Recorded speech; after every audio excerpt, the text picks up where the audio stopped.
Hey folks, it's Blamo. I'm Jeremy Kirkland. How you doing? Oh man, great week this week. A lot of fun stuff happening.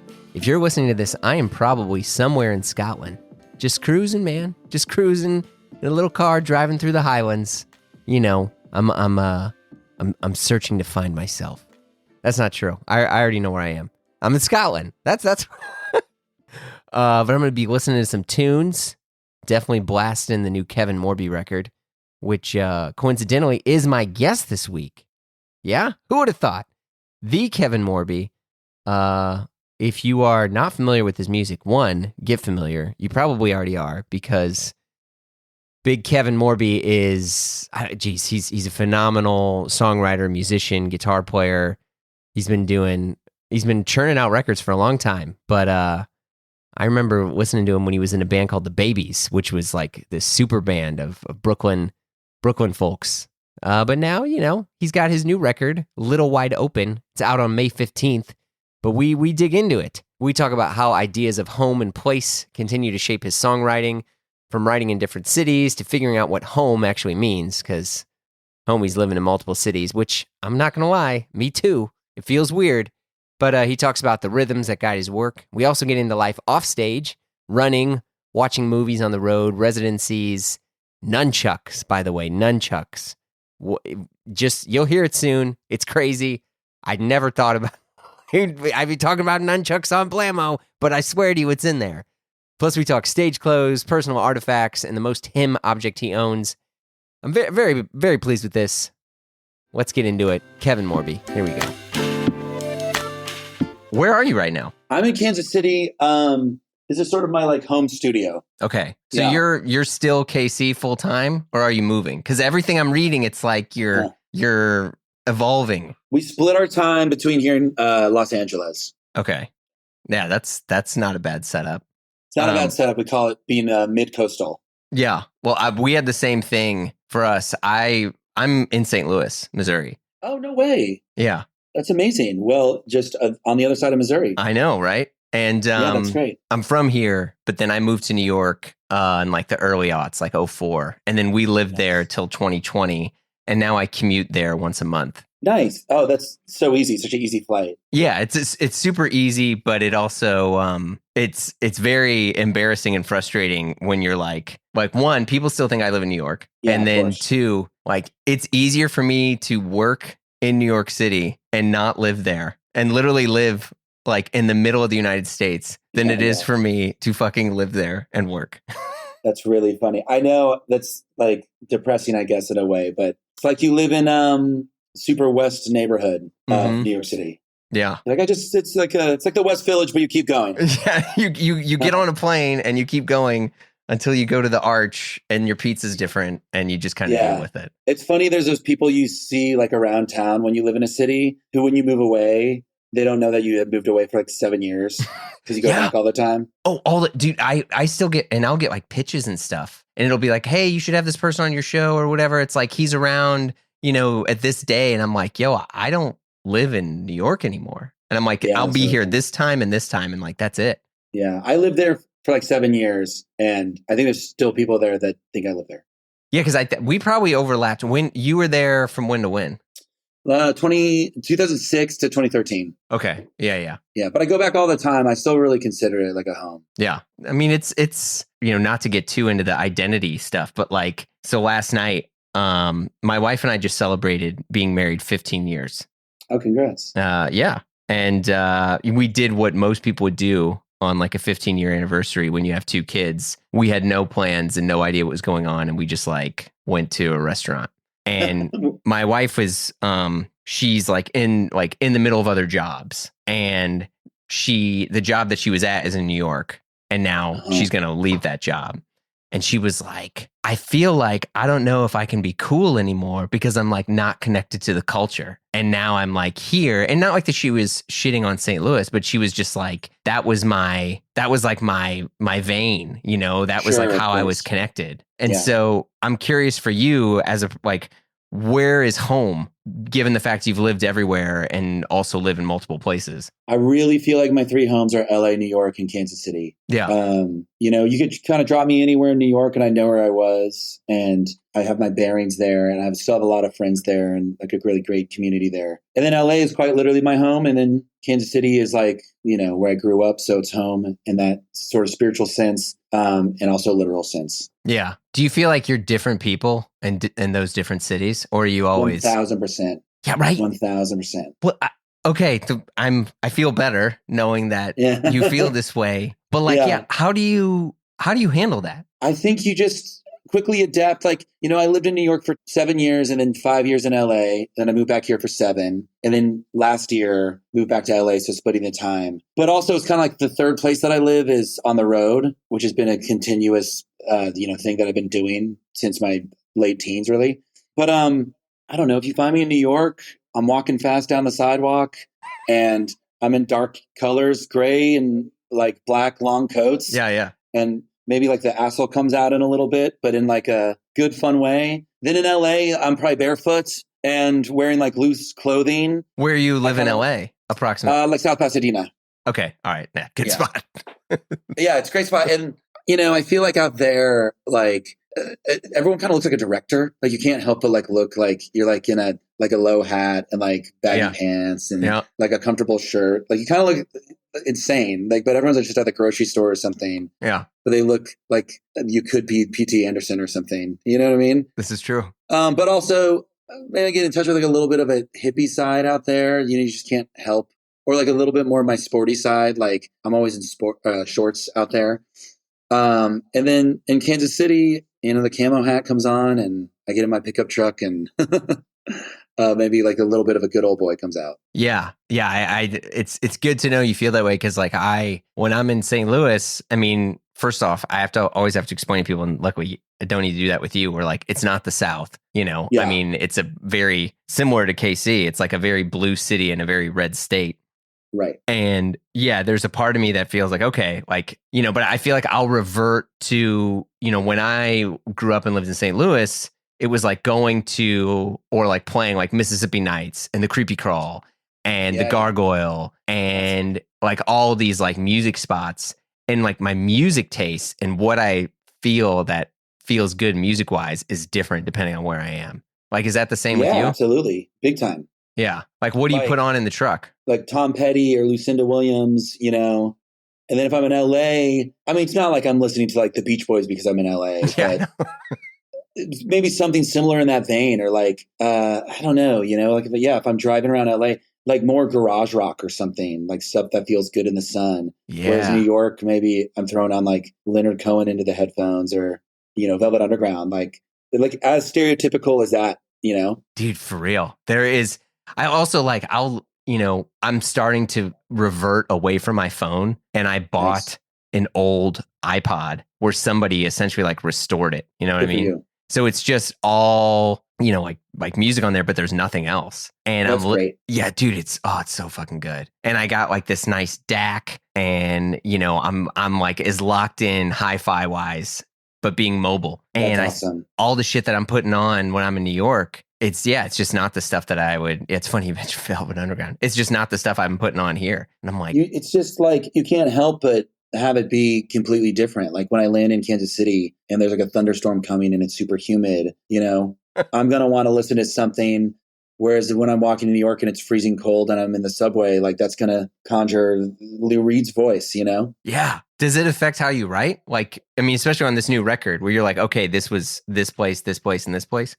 This new record was very much like, I think it's sort of like collected the seeds of a lot of the songs while out on tour, but then would bring them back to the Midwest or just like completely wrote them in the Midwest. Like this new record is a very, very Midwestern, like Kansas record, I would say. Yeah. Yeah. I mean, I got to hear a good portion of it.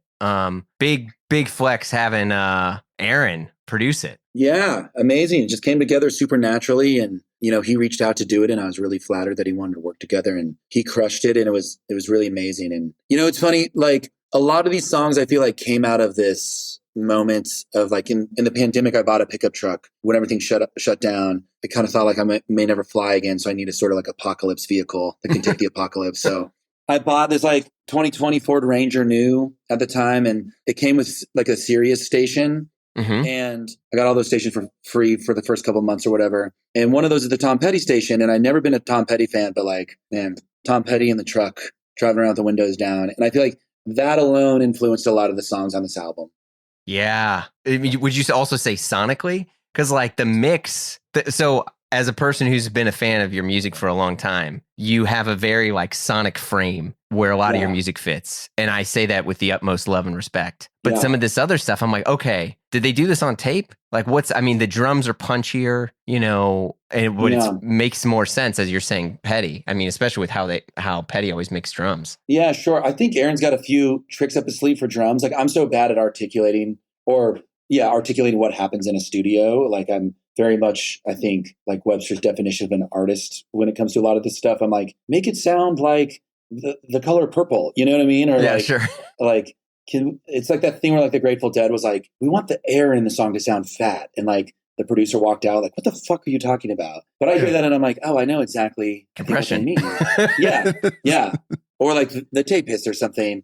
Yeah. But so I don't know exactly what Aaron's doing, but he got amazing sounds. And I think that, coming off of the records he's been working on, like a lot of pop records, bringing some of that sensibility into my type of music, which is also music that, he makes with the National, and he started out producing indie rock artists like myself. So it's kind of a return to form for him. And I don't know, it's kind of a cool, magical collaboration. Yeah, for sure. Angles we're coming from. It's really cool to work with Aaron and sort of see his process and like see his enthusiasm about the songs. And I just think he was able to sort of take my sort of small sounding songs and make them sound big without like bashing you over the head with it. Like they just feel bigger, and they're not relying on, I don't know, things pushing them in any sort of like I don't know. Usually when I think of songs becoming bigger, it's like we added string sections and we added like this and that. But he's doing this other sort of ethereal thing that's just sort of pushing the song without the listener even knowing it in this way that I think is a real gift of his. But at the same time, I think he really held me back from myself in the studio from wanting to add too many tricks or add too much to it. And I think he really believed in the songs, and he was, I don't know, a big thing that I think brought to the table is restraining me from myself, from wanting to go too maximalist on the songs. And he was like, Kevin, these songs are great. Like, let's just let them breathe. Yeah. I mean, when you were writing this stuff, like, do you also think about how you're performing it live? Yeah. And, this one was a little bit more of a head scratcher because I was like, I think some of the songs might have to be pared back a little bit more than I'm used to in the live setting. Like a lot of my stuff is really bombastic and really sort of just throw everything at the wall and make it really dense and kind of have this like crazy chaotic party. But I was trying not to let that get to me in the creative process too much. I was like, I just want to make the best record possible and the best songs, and I'll figure out the live stuff later. And of course, when it comes time to play it live, it's going to probably feel the same it's always felt. We'll make them sound great. Yeah. Is this your second or first record since you did the Substack? Second record. Okay. I sort of launched the Substack with my last album, Is a Photograph. Right. And like, how has that been in terms of like Kevin Morby fans know much more about you than I would say like people who are fans of other bands? Like you have a very deep relationship with the people that like your music. Yeah, it's great because I feel like there's some artists that I look up to and I admire who have a similar relationship to their fans. Yeah. And then there's a lot of people who are super mysterious, and I admire those people too. And I've always... You actually admire them? I do admire them. I'm like, I'll look at anyone who can keep their mystique, or it's just like, it's easy for them to keep their mystique. I think I'm sort of a little bit envious of, because I'm the opposite. I'm like, as one of my teachers used to say, diarrhea of the mouth, I'll talk to anybody for any length of time, and I really get a lot of joy out of it. So, I mean, Jeff Tweedy, someone like that would be a great example of someone who like has this real relationship with his fans and really like peels the curtain back and is like, I wrote these magical, amazing songs, and here's kind of how I did that. And like, let's talk about it. And also there's a meet and greet, and I'll see you there. Like I relate to that stuff, or I'm that person. So I think at a certain point, like with the Substack, I decided to like have a main channel sort of to these people who like my music and let them see a little bit more into my life, which I actually really enjoy. Yeah, I mean, it's great. I mean, I've followed it for a while. And I mean, I also think now too, like making a living as an artist Yeah. where it's not so much, I mean, I don't know, like it's not like you're waiting on one commercial to change the game or, how streaming stuff works. I mean, especially I remember when I worked at Beggars, seeing how they evolved from tracking just like the P&L of an album. Sure. And then entering the streaming era and just seeing that window significantly increase across the board where it's, sure. I know I get they still care about like week one sales and all that other stuff, but like now, does it matter when everything is new at the same time because it's all in the same box? And I don't say that to like shit on music in any way. I mean, I'm still a person who absolutely loves and adores music, but like trying to get that deeper connection with artists, it just doesn't exist anymore solely on streaming. So, absolutely. Yeah, like seeing other bands that have like Patreons or Substacks or I mean, because it's basically just a fan club in a way without saying exactly. It's exactly what it is. It's like a fancy different way. And it's not too dissimilar from like LiveJournal or something, which I would have had in high school. So it's kind of combining all these things. And I think you're exactly right. Like the music industry and being an artist, like you kind of got to attack it at all angles in this way of like, you can have a Substack and you can do like customized merch and you can go play your live shows and you make your records. And that's like the real engine for all this other stuff. But I really like love just being sort of a holistic artist or something who's doing all this stuff and sort of making the whole thing kind of like just my life, Yeah. And I also think a lot of these things that I share on Substack, I would kind of share on Instagram or something anyways. And it's nice to now do that on a platform where one, people will give money out of appreciation for me having shared these things. And two, it's not a part of, I guess, Mark Zuckerberg's whole fucking doom scroll hell that he's created. Dude, it's real. It's real and it's bad. It's so bad now. It's like unbelievable. Like, and we're all like addicted to these things in various ways. Or I'll just speak for myself, but like, no, I am I'm too. addicted. You're fine. But half the time, I'm like, what am I watching? Like, I'm watching like two guys at an airport beat each other up in like Tampa. Like, what? How did I get here? I just opened my fucking phone, and suddenly I'm like deep in that. Like, I used to open that app and just look at like my friends, day-to-day lives. And now it's absolute like horror porn. It's fucking horrible. There was this recent New York Times article I read and they talked about, without like ranting here, but they essentially talked about all these different turning points and how like American culture looked at health. Right. So from Eisenhower telling everyone that he had a heart attack and more people taking things like their health seriously. And, they talked about how this kind of evolved where now it's very common for more people to exercise because we know that we need to be conscious of what we put in our body and how we take care of it, et cetera. And he was like, what, they basically tried to predict and talk about like, when is this going to happen with how we look at social media, right? Like, it's got to happen. We know that eating junk food all day tastes good, but it's bad for you. So it's like, and I think they said something like, is the TikTok, like, is a TikTok video like a digital Dorito? Right? Like, oh, it's processed sugar. Yeah, absolutely. Yeah. Because I see the same thing because on one hand, especially as a person where it's like, I can point to arcs in my career into which because of a connection with someone on social media that led to this job or this gig or this thing. So I feel trapped on it. And so I'm like, well, shit, like, how do I have this like healthy relationship with it?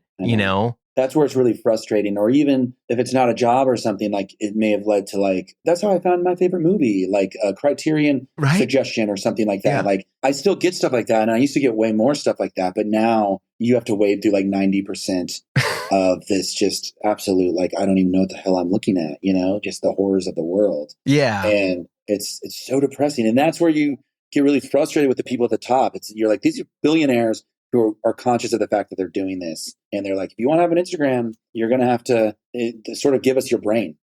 Yeah. And now, if you want to like use your account and have it be effective, you essentially just have to pay for everything. It's so fucked up. I hope that there is a regulation like cigarettes, like that's the best comparison, right? Like I hope at some point it goes the route of that. We'll probably be in our like 70s or 80s at that time.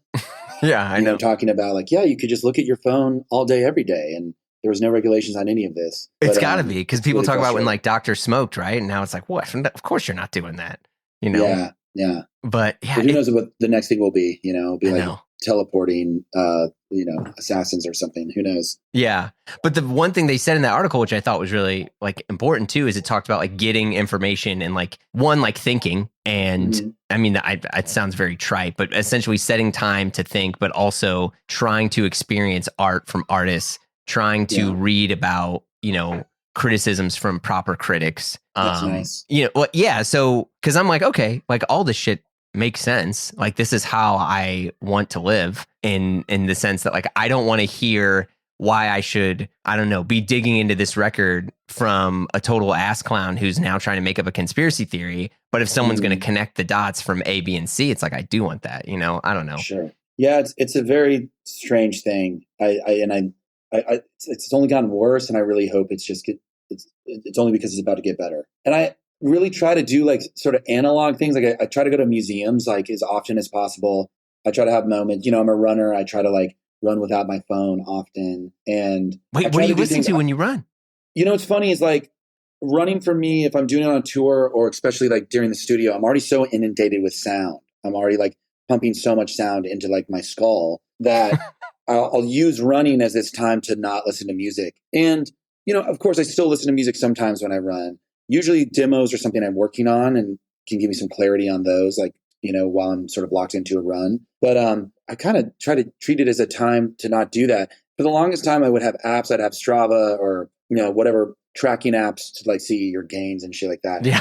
But now I just try to go 1980s about it. I'm like, I'm going to like, maybe I'll even take my phone with me and put it in my pack or whatever, but I just won't use it. I'll just have it in case I like get an emergency or, break my ankle or need to be picked up or something. Yeah. But I try to like, just look at my watch and be like, I'm going to go out for 30-minute run and I don't care how fast I go or how far. It's going to be 30 minutes. Oh, damn. Yeah. I don't know. I know, CB, Chris Black. Yeah. And he talks about exercising too without music. That's funny. And I'm like, it's hard for me to believe with him. But well, I think he picks it up from Brendan. Okay.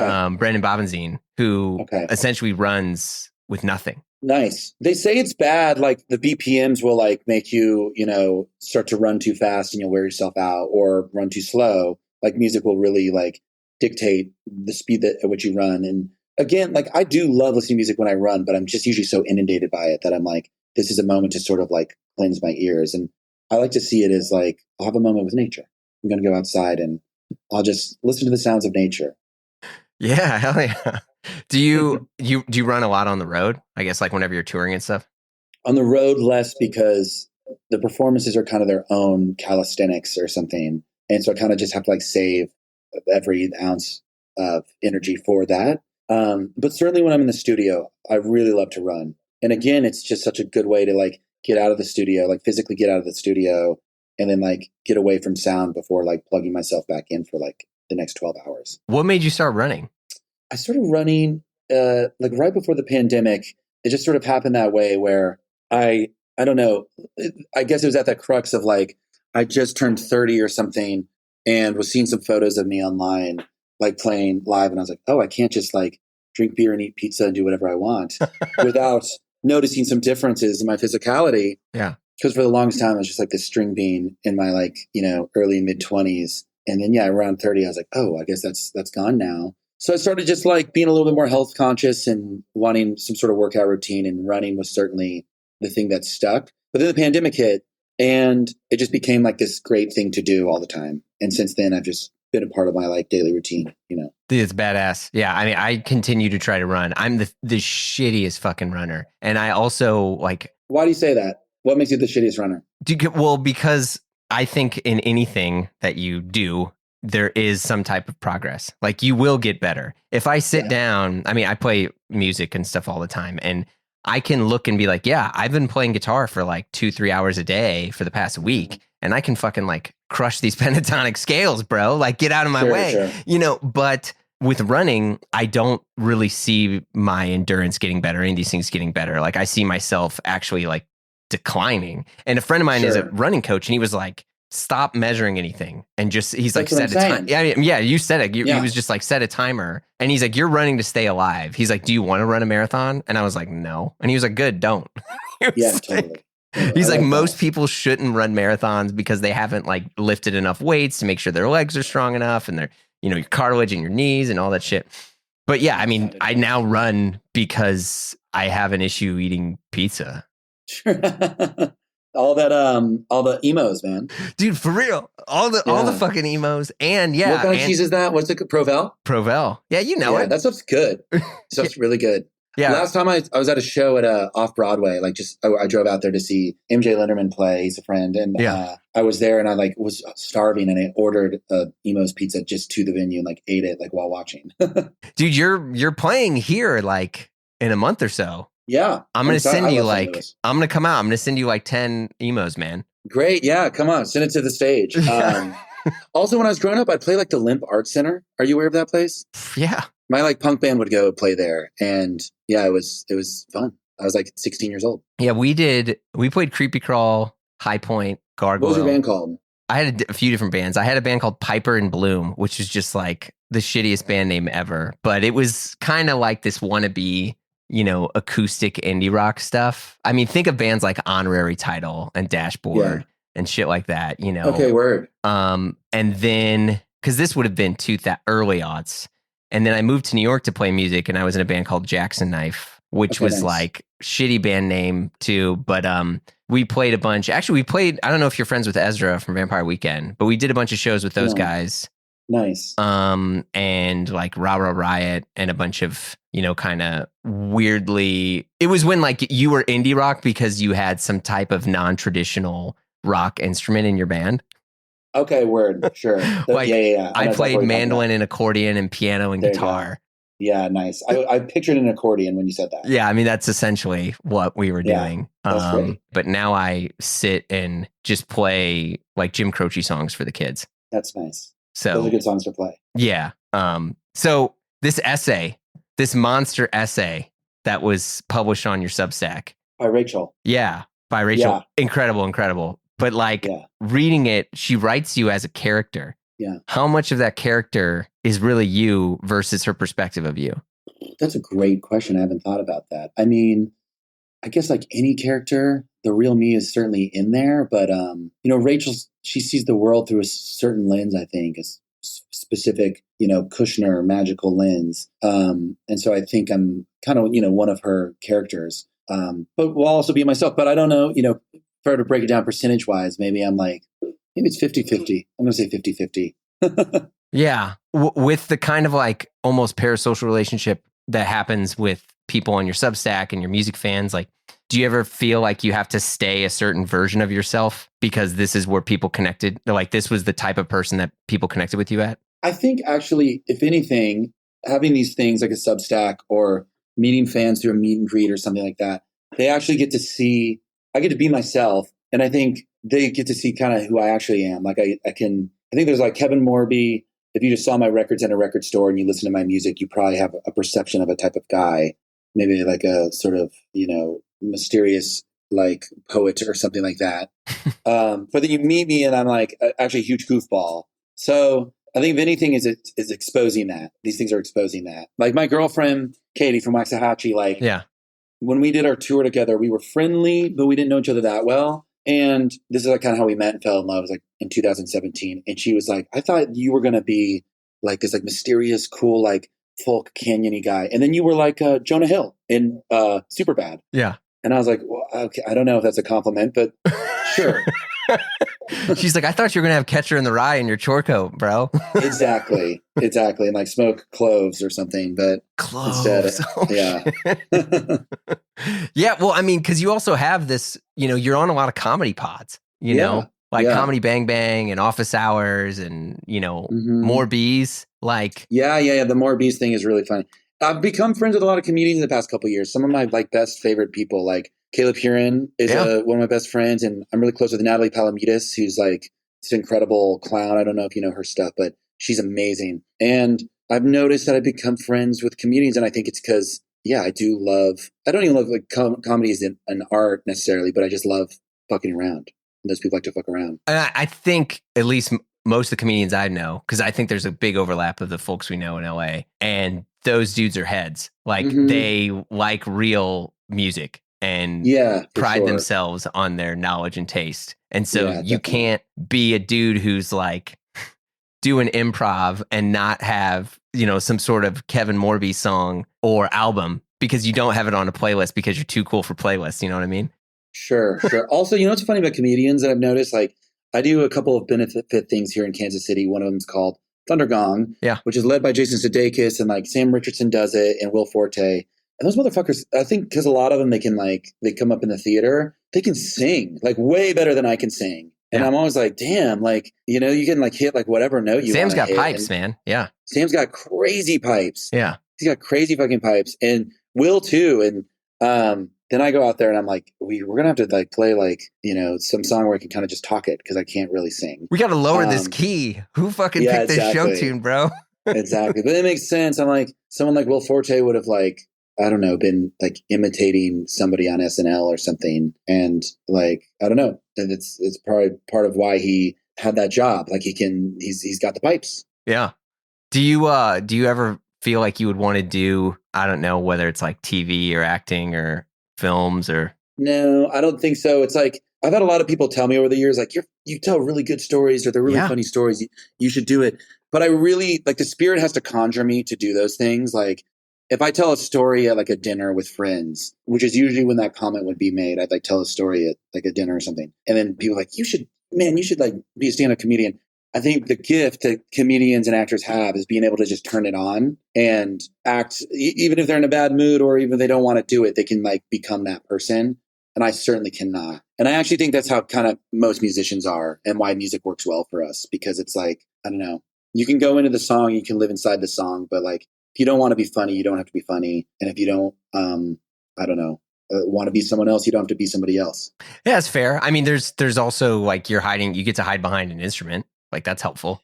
Yeah, you just hide within the noise. Like if there's ever, I usually come alive during my shows, but of course there's been a handful over the years where I feel like maybe we're just going through the motions, the shitty show or something. But still, yeah, you're just a part of the noise and you get I don't know, at the end of the day, you're just playing songs and that's really fun. Whereas if you're getting up there completely alone to do a bit about like why something's funny, I think it's hard to go into that. It's a real gift to be able to do that. Yeah, it's true. I mean, it's funny too, because like sometimes like I'll see a band too that like we were talking about artists that are really mysterious, and all of a sudden the dude starts like doing a tight five in the middle of songs. Sure. And you're like, what the fuck is happening? That's really funny. Or like, did you ever see, I don't know if you were ever a Pedro the Lion head or David Bazan head. Yeah, I know that music for sure. And he would do Q&As. Like he had question time, which is like a pretty common thing in most of his shows, where he would like pause the show, mid-show. I would say like maybe 2/3 of the way in. And he'd be like, all right, it's question time. And you could ask any question you wanted. And like people would ask really heavy shit, where of course, like everyone was like, do you still like God? Or like whatever it was. And, or it would be like, what, do you like The Anniversary? Did you ever listen to them? And it would be... I want to know the answer to that question. Those are some hometown heroes around these parts. Dude, Her Majesty has never been away from my car. Oh, so good. But yeah, legendary band. I grew up with Get Up Kids and them as sort of the like, man, like you can make it. You can be from Kansas, suburban Kansas, and you can make it. Yeah. I mean, fucking Get Up Kids is, I don't know. I'm always curious. Yeah. I'm curious about those dudes too, because like they're now in this crazy resurgence in the sense that you can go play 10 days, or 10 dates a year. Okay. And because most of those, you might be playing a private event. Like if you want to book the Get Up Kids now, like it ain't cheap. And so like, God bless, man. It's fucking awesome. Yeah. I mean, Rob he's back with them because he left Spoon. Yeah. He left Spoon. He moved back to Lawrence, as far as I know. And like, he's got his bar.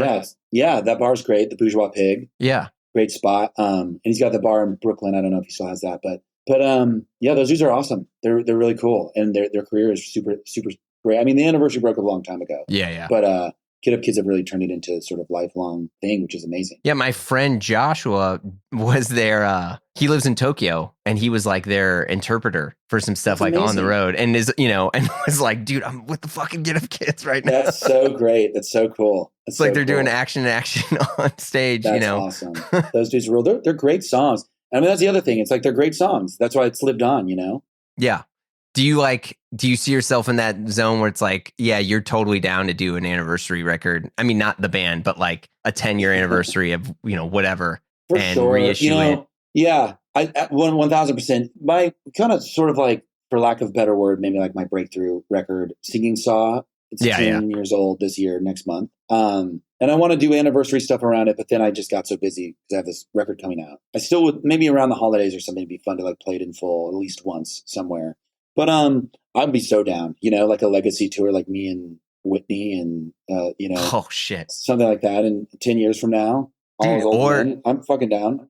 I'm still wondering like why no one is basically redid Unplugged. Unplugged, yeah. Unplugged. It's funny that because they were kind of doing it for a second.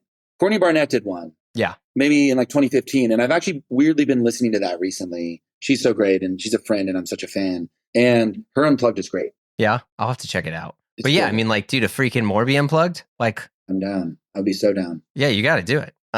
What is to jump to another thing real quick? What's being a person who has like various personalities within themselves, but is still them? What is the most you object you own? It's a great question. I mean, other than gear, like music gear, like other than like my favorite guitar or something, I would say nunchucks. Like I have nunchucks. Hold on, I'm sorry. Can you why nunchucks? Explain the nunchucks. No, this is about me. There's this whole part of my personality where I nunchuck. You ever seen this? I've seen it. I didn't know it was like for real though. Well, I think that's really fun. I think like it sort of explains that goofball part of me that maybe not everyone is aware of. I also like baseball, so a baseball glove would be a good one. Yeah, but nunchucks are so much fucking cooler, man. Because they're nunchucks are cooler. They're all like you can't really see, but they're like hanging on the wall in there. Yeah. They're weapons. They are weapons. Yeah, they're deadly weapons, man. Yeah, they can be deadly. Can you swing and like hit bottle caps and shit? Yeah, sure. It's really not that hard. No, it is hard. Don't belittle your talent, Mr. Morby. Thank you. Damn. Do you have like a nunchuck? Like, do you collect anything? Like, do you have a nunchuck collection? Yeah, I have a ton of them, and it's just kind of like there's like practice ones and there's real ones, and it's every once in a while you'll see one online or something that's got some cool design or something, so you buy it. And there's different like chains and different length of the chains, and like a rope chain versus like a chain, a metal chain. So yeah, they're just kind of fun to have. I really want to do something next year. I want to host like a sort of nunchuck off or talent show. Chuck off. A chuck off. Yeah. Oh, it could be a pun, like the author Chekhov. Yeah, there you go. Yeah, I got you. Yeah, good call. What makes like if someone walks in and they walk into the nunchuck contest and they walk in carrying this nunchuck and you're like, dude, this is a real G. What is he carrying? I think it would be probably like some aluminum nunchucks, like some real like could fuck you up nunchucks. I have some wooded ones that like could fuck you up. But mainly I just like these heavy foam ones. Yeah. That would be hard to hurt yourself with. But like, I feel like people who will really go for it with like aluminum ones that could be really dangerous, that you have to have a lot of confidence that you're not going to hit yourself in the head. Like you got to be pretty good to be working with those. So if someone came in with those, I'd be like, they're probably good. Damn. Yeah, that's heavy. So like the nunchuck stuff though, are you like a Michelangelo guy? Or because I feel like that's still my only and most people's only entrance to the nunchuck world. That would have been my entrance when I was a child for sure. But like my style is different than his. I think his style is like really based off of Bruce Lee, which is like less rolling it over the hands. And it's like a longer chain. Yeah. So it's more just about like spinning it out and like hitting your opponent. It's more used for actual fighting or something where cutting pizza. Yeah, exactly. Dicing up 8 slices. Fuck, I'm not going to lie. The nunchucks actually being like real really kind of threw off all my notes, man. Everything's different now. You see me in a different light. Yeah. You're hitting the road soon. Big world tour. What's the stage clothes? What's the stage gear? Usually I have like that. Like I have like one thing that I get into. It's like a suit, or like on my last record cycle, it's like this gold fringe jacket. Yeah. But I think I'm going to switch it up. I think I've got a few different like options, and I think I'm going to kind of maybe play it by ear. That company Small Talk is making me this sort of like all denim thing, which I'm really excited about. So maybe that'll become the like one thing that I wear. But for some reason with these songs and this album, I kind of want to switch it up night by night. Damn. Which I haven't done in a long time. But there'll be like choice cool things, but I don't know if there's going to be like one thing that's the defining outfit for the whole run. Is this a bus tour or a sprinter tour? Bus. Fuck. Yeah. Bus tours are sick, man. They're great. I love them. It's been a few years. I usually do them like right on the meat of my cycle, and then stuff just becomes shorter runs that we'll do in a sprinter, like fly-ins. But yeah, I'll be back on the big caboose. That's sick.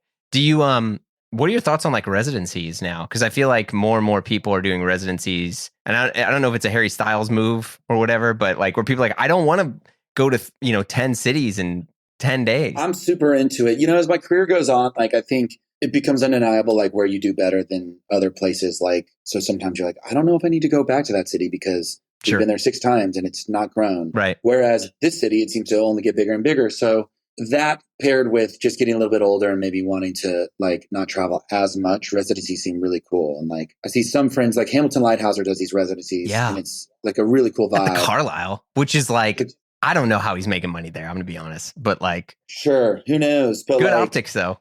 Good optics, but like he came to LA and he did like 5 nights at Largo, like, just stuff like that. What I would like to do is just go to a city and play like I go to New York and I play like the Apollo, and then I play like the Mercury Lounge, and then I play like a record store, just do things all over the map for like 3 or 4 nights. So this probably isn't the record to do it, but I would like to do it at some point. Dude, unplugged. Just saying. There you go. I wanted to do this thing in the pandemic where like, it was all outdoor shows at sunset, kind of on the outskirts of cities. Yeah. Like maybe on like a, someone would host it on a farm or something that would have an unplugged vibe. Yeah. Do you ever see yourself like filming or doing like because I mean, here's the thing. Lately, I weirdly got into all these old DVDs because I'm trying to move away from digital media to physical media. Nice. And then I was like, oh shit, you know what's great? Like, have you seen The Last Waltz recently in the past few years? I have. Yeah. What the fuck is like, why have there not been like 30 other movies like this? This is like, I just want to see bands hang out. Yeah, sure. That's a great point, actually. Like, why hasn't there been more documentation about just big legendary shows or bands' last shows? Yeah. That's a good point. I mean, because that's, obviously legendary. Yeah. I mean, I don't know, but I feel like, especially now when we look at, like, for me, I want to have as deep of a relationship as I can with some of these bands where I'm like, okay, let's get Le Save Fave together. Sure. Let's do a fucking wild show and get a doc going of it. Sell the doc. I feel like, I watched like the Flaming Lips documentary. That's kind of hard to find, but I found on like a Reddit thread, Fearless Freaks. That's great. I think there's that great like Lightning Bolt one from back in the day. But yeah, I would love there to be like an OC's documentary or I don't know, just any of these bands, like it's fun to watch bands hang out and then watch them play, especially with iconic special guests. Yeah, for sure. Well, trying to be conscious of your time before we wrap. What are what movies or things you bring on the road? I've been sort of more tapped into films than I've ever been recently, and I've been like, I think for a long time, a lot of the classic films are like Criterion foreign films that I knew were going to be like the best films of all time. It's hard to get my whole attention, and I would like try and quit and be like, I'm not in the mood to read subtitles or something. So I've been viewing those films as like books, where it's like if I do 20 minutes a night, sort of like before going to sleep, like I'm reading the subtitles and they're these beautiful films. Like by the end of the week, I'll have watched the film. So I feel like that's been this thing I've been doing. And it really helps me get to sleep in this great way, in the same way that like reading a physical book does. So I think I'll be doing a lot of that on the road, like in my bunk on an iPhone. Wait, what movies? I just watched this one, A Taste of Cherry or The Taste of Cherry. Okay. Which is a very beautiful film. I love the Edward Yang films, like Yi Yi or A Brighter Summer Day. Been a couple of French films recently. There's one film called Wanda, which is not a French film, but it's a really cool film. The Cassavetti, what's the one? It's got the woman in the title. But great, amazing movie. So yeah, just kind of going down the Criterion list a little bit. Yeah. But also a good mixture. I just did Dumb and Dumber is like my second favorite movie of all time, and I just rewatched it. I rewatch it all the time. But I just rewatched for the only time ever Dumb and Dumber 2, which is so fucking bad. But yeah. Also kind of great. My favorite movies are the shittiest movies ever because it's Heavyweights, House Guest, and Big Trouble in Little China. Now you're talking. I have this thing, Justin Vernon's a friend, and like me and him always say 6 out of 10 films are 10 out of 10 films. Yeah. Usually some sort of action film like The Rock or something like that. But it's like a movie where if your attention goes away from it, it's okay. It's still happening. sort of omnipresent. And when you tap back in, it's as if you never left. Yep. Like that's a shitty movie quality, but that kind of makes it a great movie.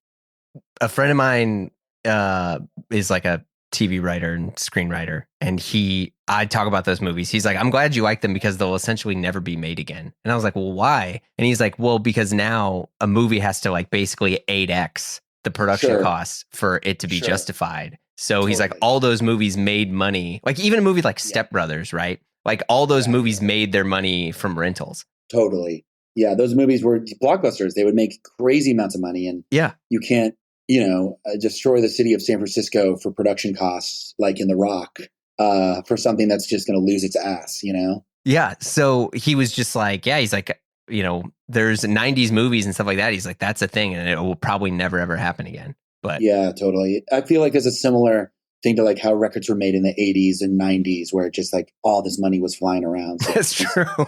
Big productions that were cheesy because of, the amount of money these people were able to throw away into these projects. But yeah, it's true. Yeah, the 6 out of 10s are dying. They're dying breed. We got They're either just like terrible movies or really good ones now. Yeah. Well, the next time you're on the bus and you're watching a movie, I highly, especially, I don't know if you have the Criterion streaming, but all the Tati movies are on there.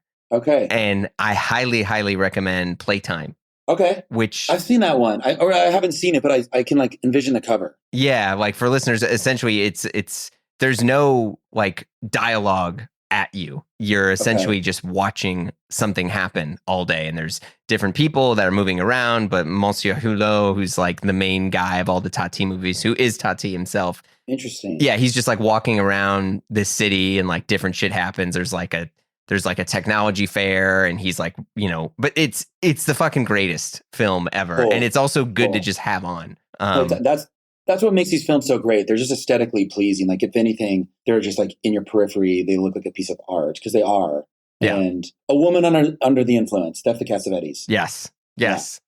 Man, good. So wait, did you look it up or did you just like? I looked it up. Okay. I just Googled it. Respect. All right. I get you. Well, Kevin, thank you so much for this. Before we wrap, is there anything you want to add or mention that I didn't discuss? I don't think so. I keep drinking my iced tea and it feels like an ad. I'm like, for a Quick Trip, which you have these in St. Louis. This is Fuck yeah, I have Quick Trip. Yeah, hell yeah. The greatest thing in the world. Wait, you're drinking iced tea? Yeah.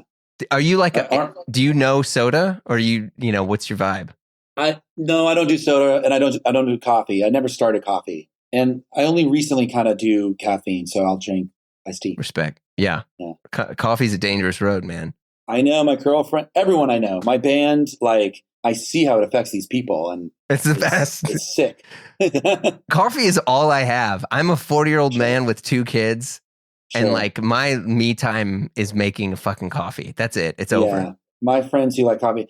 Tea is sort of becoming that for me, but at the same time, I know it can never be coffee. I know coffee's like ice cream, and tea is like tea. Yeah. That and now lowballing, making wild offers on eBay for guitars and vintage T-shirts. We gotta because clothes for me it's as I get older, it becomes more of a thing. Yeah. Just because it's a nice place to put my energy. It's like something that feels good and makes me feel good and feels quality that someone put time into making. Whereas in the past, I guess just partying was where I want to put all my money. Well, but you can drop the cool guy card now and also just get clothes. People give me clothes. I'm very blessed and fortunate to be getting that. Like Corridor just hooked me up with a bunch of sick clothes. Yeah. That I'm going to wear for some fun stuff. And Bodhi's been giving me a discount for a couple of years. I'm very lucky because all these clothes are amazing. Yeah, it's good shit. Kevin, congrats on the record. Huge, huge honor. I'll talk to you soon, man. Thanks for having me. Thanks so much. Cheers.